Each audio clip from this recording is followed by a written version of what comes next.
नमस्कार, मी सर्वांचं स्वागत करतो हवामान अपडेट या आपल्या युट्यूब चॅनलवरती. मी नेता जाऊन आपण पाहत 11 नोव्हेंबरचा संपूर्ण महाराष्ट्र राज्याचा हवामानाचा अंदाज. सर्वप्रथम वाऱ्याची दिशा सिस्टम प्रणालीबद्दलचं पाहिलं. सध्या कोणतेही ऍक्टिव्ह सिस्टम सध्या अस्तित्वात नाही. याचबरोबर उत्तर भारतामधून राज्याच्या दिशेला थंडगार वाऱ्यांचा प्रवाह हा आता सध्या सुरूच आहे. या तसेच आज दिवसभरात थंडीचा जर विचार केला तर आज दिवसभर राज्यात बहुतांश असे काही ठिकाण आहेत त्या ठिकाणी थंडीमध्ये खूप प्रमाणामध्ये घट झालेली पाहायला मिळेल. सर्वप्रथम सोलापूर जिल्ह्याचा जो उत्तरेचा भाग असेल म्हणजेच महाडा करमाळा या ठिकाणी 9 डिग्री सेल्सिअस हा तापमान पाहायला मिळालं. याचबरोबर जळगावमध्ये 9.5 डिग्री सेल्सिअस एवढं निचांकी पातळीवरती तापमान पाहायला मिळालं. तसेच भंडारा गोंदिया या भागामध्ये जवळपास 10 डिग्री सेल्सिअस तापमान आज दिवसभरामध्ये पाहायला. तसेच महाबळेश्वर असेल वाई पाचगणी या ठिकाणी जवळपास 12.3 डिग्री सेल्सिअस एवढं तापमान नोंदवलं गेलं. सर्वाधिक तापमान कमी हे सोलापूर जिल्ह्यामध्येच आपल्याला पाहायला मिळालेलं आहे. याचबरोबर पुण्याचा जर विचार केला पुण्यामध्ये जवळपास 12 काही ठिकाणी 13 व 14 डिग्री सेल्सिअस तापमान पाहायला मिळालं.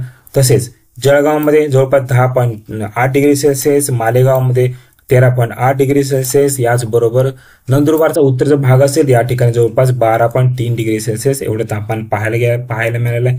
अहिल्यानगरमध्येही जवळपास 11 डिग्री सेल्सिअस तापमान पाहायला आज दिवसभर पाहायला मिळालं. तसेच बीडचा पाहिला तर बीडमध्येही जवळपास 11.5 डिग्री सेल्सिअस एवढं तापमान पाहायला गेलं.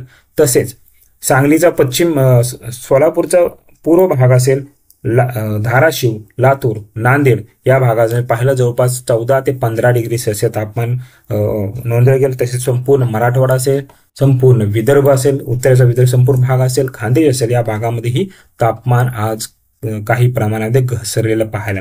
पश्चिम महाराष्ट्राचा जर विचार केला पुण्याचा काय बहुतांश भाग असेल, सातारा असेल, याचबरोबर सांगली तसेच कोल्हापूर या भागामध्येही जवळपास 14 ते 16 डिग्री सेल्सिअस एवढं तापमान पाहायला मिळालेला आहे.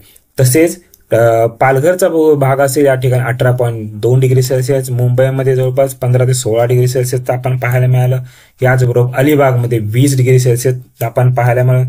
तसे रत्नागिरीमध्ये जवळपास 22.6 डिग्री सेल्सिअस, राजापूरमध्ये 19.0 डिग्री सेल्सिअस एवढं निचांकी तापमान त्या ठिकाणी पाहायला म्हणजे कोकणामध्येही थंडीची चाहूल जवळपास लागली. म्हणजे राज्यामध्ये येणाऱ्या 24 तासामध्ये थंडीची लाट ही येण्याची दाट शक्यता आहे. याचबरोबर दिवसभराचा ॲव्हरेज टेम्परेचरचा आपण जर विचार केला सर्वात कमी तापमान हे संपूर्ण राज्यामध्ये पाहायला मिळेल. म्हणजे जवळपास कोकणाचा भाग असेल, याचबरोबर नाशिकचा भाग असेल, पुण्याचा भाग असेल, सांगली, सातारा, कोल्हापूरचा काय भाग असेल या भागामध्ये ही तापमान घसरलं. तसेच खानदेश याचबरोबर संपूर्ण पश्चिम महाराष्ट्राचा पूर्व भाग असेल, याचबरोबर मराठवाडा, विदर्भ या संपूर्ण भागामध्ये ही तापमानामध्ये भरपूर प्रमाणामध्ये घट झाली पाहायला मिळाली.